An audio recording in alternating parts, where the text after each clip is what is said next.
Parang naaalala ni Ilyas yung pakiramdam ng init na yun. Impo o impong, hari yun ng isang lipi ng aswang. Sabi ni Celso. Ano, tito? Hari ng aswang?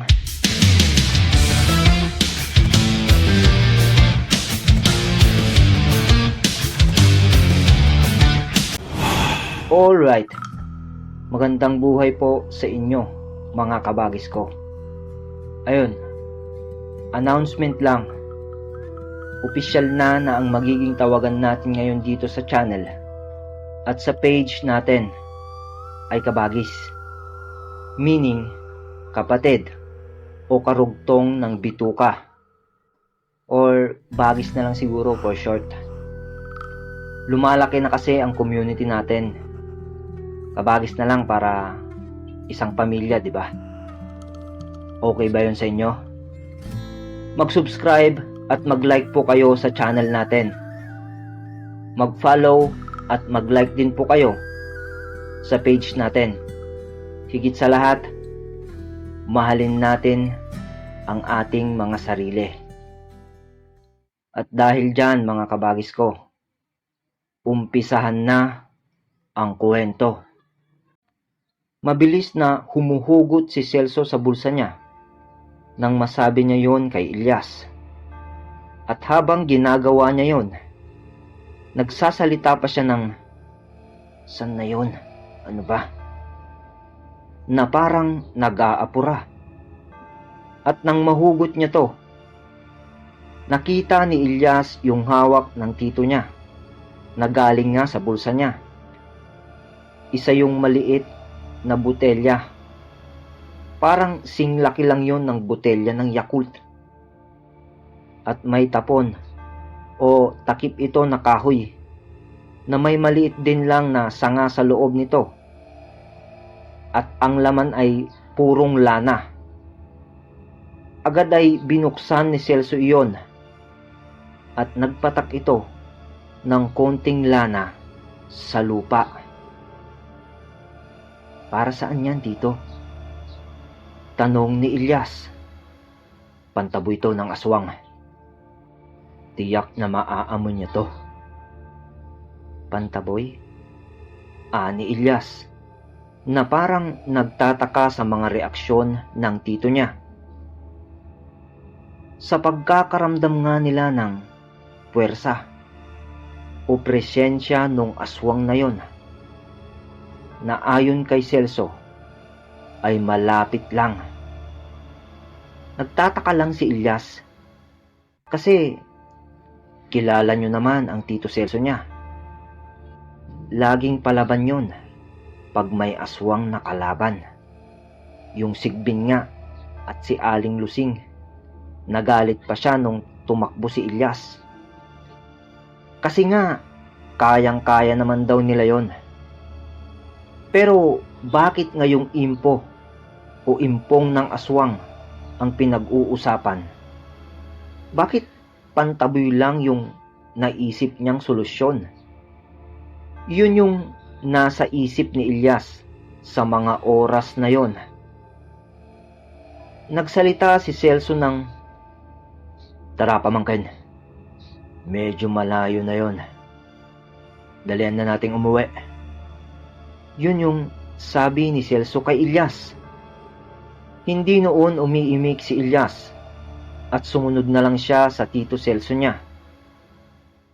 Pagka-uwi nila ng bahay, nung nasa bakuran na sila sa bahay nila Mang Marsyal, Ilyas, pamangkin, tanggalin mo yung damit mo. Bilis. Tito, bakit? Basta, tanggalin mo. Hinubad nga ni Ilyas ang t-shirt niya. Pagkahubad niya nun, "Anak ng, sabi ko na hindi mo nakikita yan? Nagdadasal ka pa ba? Mukhang humina ka na." Sunod-sunod na salita ni Celso sa pamangkin niya. na medyo galit. Ang alin ba, Tito? Ay, buntong hininga ni Celso. Bumulong ng usal si Celso sa palad niya. At sunod nun ay itinapik niya ito sa ulo ni Ilyas. Pagkatapos nun, nakita ni Ilyas yung marka sa kanang balikat niya. Iyan oh, sabi pa ni Celso. Marka yan ng aswang sayo. Nakita ni Ilyas yung marka na yun, na parang pantal na kulay ube, na halos mangitim na yun sa sobrang pagkaubi nito, at may mga parang ugat-ugat na nakalitaw sa paligid niya. Hindi yun makikita ng normal na mata lang, ayon pa kay Celso. At ang sabi ni Celso, "Saan mo nakuha yan? May natatandaan ka ba na naglagay sa'yo niyan? Hindi rin ba nakita yan ng gabay mo?" Isa lang naman, Tito, ang natatandaan kong engkwentro sa aswang. Yun ay sa Samar. Anak ng... Sige, hindi ko kayang tanggalin yan. Matindi yung naglagay ng markang yan sa'yo. Bukas ng hapon, punta tayo ulit sa gubat. Kakausapin natin ang mga kaibigan kong engkanto. Tsaka, kausapin mo rin kasi paminsan-minsan yung gabay mo, para di lumayo ang loob sa'yo. Di na noon umimik si Ilyas sa mga bilin ng tito niya na medyo pagalit. Pagkatapos nga ng usapang yun ng magtito, ay kanya-kanyang pahinga na rin sila at natulog na. Sumapit ang umaga. Mukhang excited si Ilyas na lumabas ng bahay, kasi nga may plano siya. Aida? Aida? Aida? Aida? May tao sa harap ng bahay nila Aling Lusing. 4 yun. Nang nagbukas ang pinto ng bahay nila Aling Lusing, nakangiti si Lina, Bonnie, Romeo, at si Ilyas. Sila pala yon. Ang mga magkababata ay nagkita-kita, sabay sundo kay Aida. Naalala nyo pa? Sa part 1? Kaya pala masigla itong si Ilyas. Si Aida pala ang pinag-uusapan dito. May mga bit-bit na mga pagkain itong magkakaibigan, at inaaya si Aida na kumain na lang sila ng sabay-sabay sa may batis. Yung bang parang picnic. Aligaga naman noon si Aida na sumama. Kasi nga, syempre, ngayon lang ang mga kaganapan na yon, ang makumpleto silang magkakaibigan. Dahil sa di sinasadyang pagkakataon ay nakapagbakasyon din si Lina at Bonnie galing ng Maynila. At natuloy nga ang banding ng mga magkababata sa tabing batis, sa silong ng puno ng akasya. Nadaanan pa nga nila si Celso na namimingwit na naman. Ang mga magkakaibigan ay inalala ang kanilang mga katuwaan nung mga bata pa sila. Napakasaya ng buong maghapon na yon. Hanggang sa nauna na si Romeo na umuwi. Kasi nga daw, kukunin pa niya yung pastol niya na baka.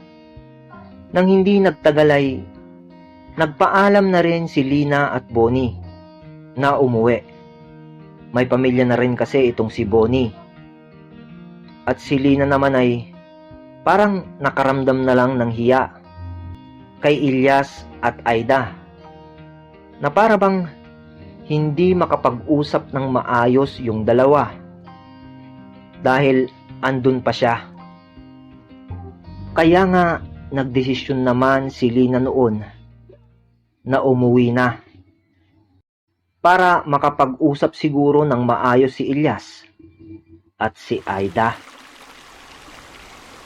Nung tahimik na ang paligid at tanging ang simoy ng hangin at lagaslas ng tubig ang naririnig mo,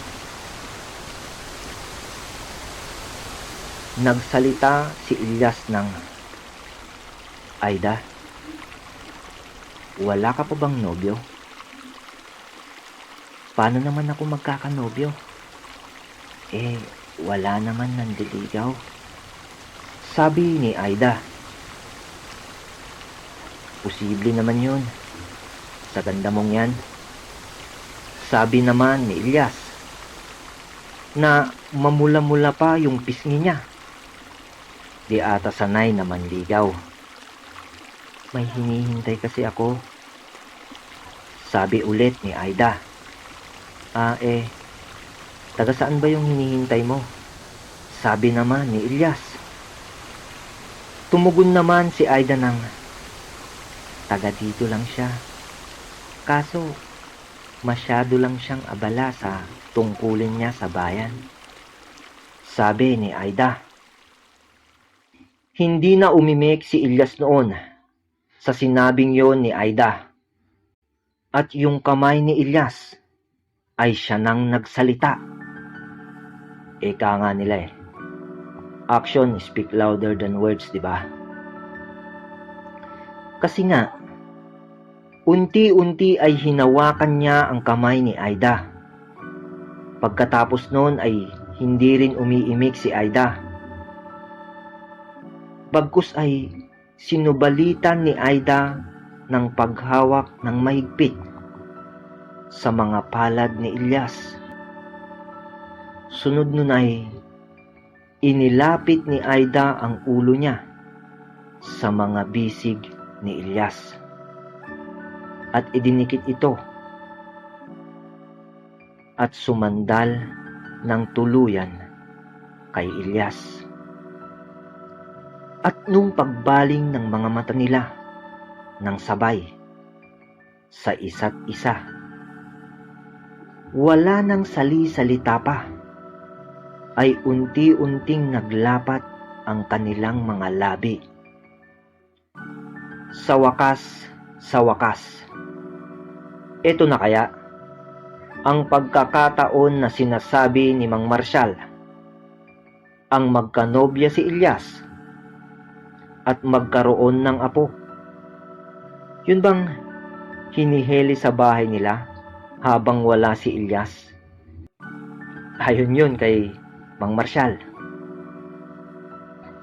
Magkahawak ng kamay na umuwi noon sina Ilyas at Aida. Oo, tama kayo. Wala nang salita ang nagsabi na sila na nga. Dahil ang mga galaw nila ang nagsabi na mahal nila ang isa't isa.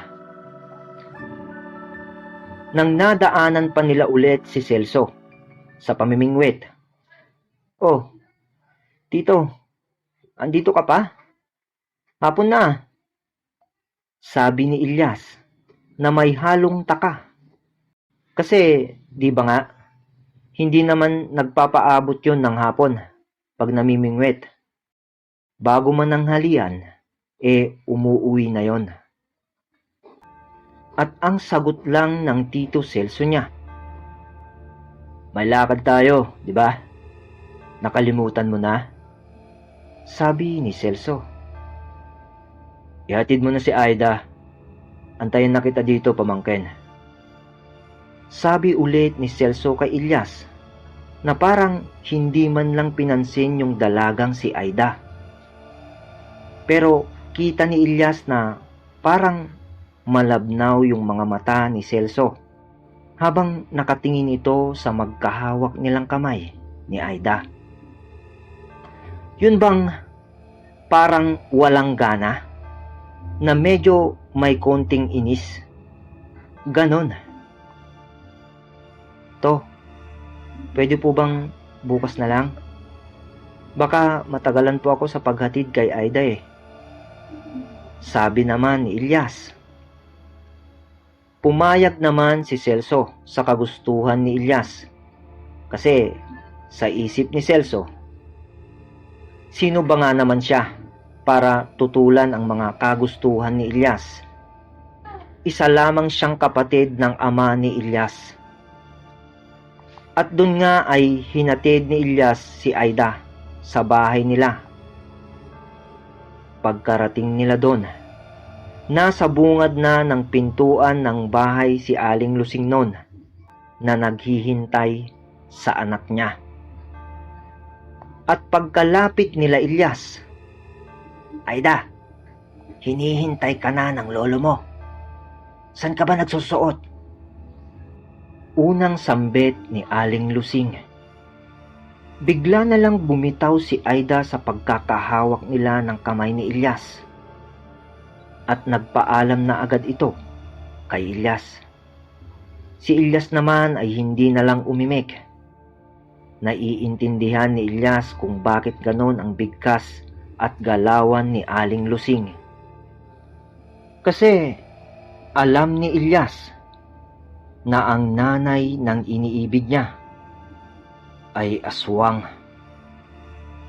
Tsaka sa simulat sa pool, ganun na talaga si Aling Lusing. Ang pinagtataka lang ni Ilyas, yung lolo na sinabi ni Aling Lusing. Kasi sa tingin ni Ilyas, ala namang lolo si Aida. Parang kahit pa naman nung mga bata sila, ala namang naikikwento si Aida na lolo niya. Tapos, nung pagpasok ni Aida sa bahay nila, parang may nakita si Ilyas na matandang lalaki nga doon sa loob ng bahay nila Aida na nakatingin sa kanya. Kaso, di niya masyadong naimemorya yung muka dahil mabilis na isinara ni Aling Lusing yung pintuan nila. Yun bang parang malikmata lang yung nakita ni Ilyas? Alam ni Ilyas na may lola si Aida. Tanda niya yon. Kayo, tanda niyo ba yon? Yun bang nagsalin kay Aling Lusing? Pero yung lolo nga, ngayon lang niya narinig at nakita yon. Dumiretso nang umuwi si Ilyas sa kanilang bahay nung matapos nga niyang ihatid si Aida. At naabutan niya na si Aling Norma, ang nanay niya na nagsasandok ng kanin. Aba, sakto pala ako. Kakain na. Bungad na wika ni Ilyas. Kumain na nga ang buong pamilya, kasama ang Tito Celso niya. Sa hapagkainan ay kumain na sila. Inumpisahan ni Celso ang usapan sa ganito. Kumusta naman yung paghatid mo kay Aida, pamangkin? Biglang namula na naman ang mga pisngi ni Ilyas. Ayos naman, Tito. Tugon ni Ilyas. Aida? Aba? Si Aida ba yung nobya mo, anak? Diretsyong tanong ni Mang Marcial. Hindi agad nakasagot si Ilyas sa tanong ng tatay niya dahil nagsalita na ulit ng, mabuting dalaga naman yan si Aida, anak. Ayos ako dyan. Boto kami ng nanay mo. Ang pinangangamba ko lang ay yung napagkwentuhan namin noon ng Tito Celso mo na may lipi nga sila ng aswang. Diretso na namang salita ni Mang Marcial. Wala nang preno. Hindi na naman nakaimik si Ilyas sa medyo prangkang salita ng kanyang ama. Sumunod nun ay nagkwento na ito Alam mo, usap-usapan dito sa baryo na umuwi daw yung lolo ni Aida dyan. Mula pa sa ibang lugar. Hindi ko lang alam kung taga saan Tay, yun siguro yung nakita ko nung hinatid ko si Aida. Sabi ni Ilyas. Alam mo anak, wala naman kaming tutol kung gusto mo si Aida. Pero bago ka magdesisyon, maging mapanuri ka muna. Sa huli naman ayaw ka lang namin masaktan ng nanay mo. Sabi pa ni Mang Marshal. Pero si Celso ay hindi na umiimik din at sige lang sa kain na parang nakikinig lang sa usapan. Wala na ring naging komento pa si Ilyas sa mga tagubilin ng kanyang ama sa mga oras na yon.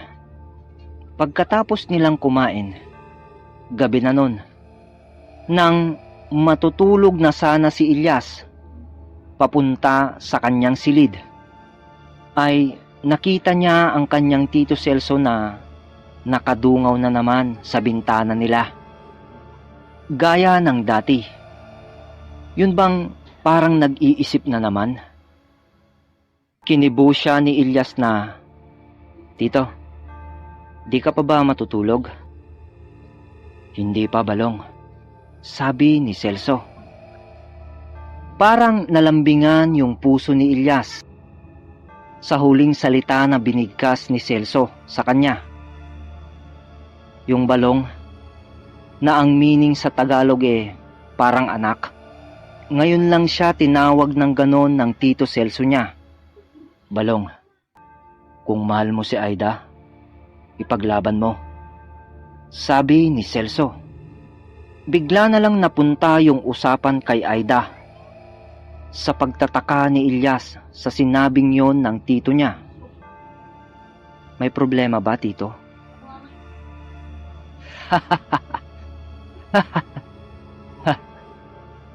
Alam mo yon, Ilyas. Alam mong may lahi sina Aida na aswang. Ang pinangangambahan ko lang ay yung naramdaman natin nung nanggaling tayo ng gubat. Matindi yun. At hindi ko pa nasabi sa'yo na bago ka pa dumating, naramdaman ko na yon. Nung namimingwit ako sa batis. At nagsimula ang pakiramdam na yon mula nung dumating yung sinasabi nilang lolo ni Aida. Alright. Nako. May naiisip na ba kayo? Humanda na kayo sa mga susunod nating part. Malapit na tayo sa finale. Tumatayo yung mga buhok ko sa braso sa binitiwang salita ni Celso. Pero syempre, bago yon, ay mag-subscribe po kayo sa channel at mag-like. Importante po yung like Maliit na bagay pero importante. Salamat sa tunay na suporta.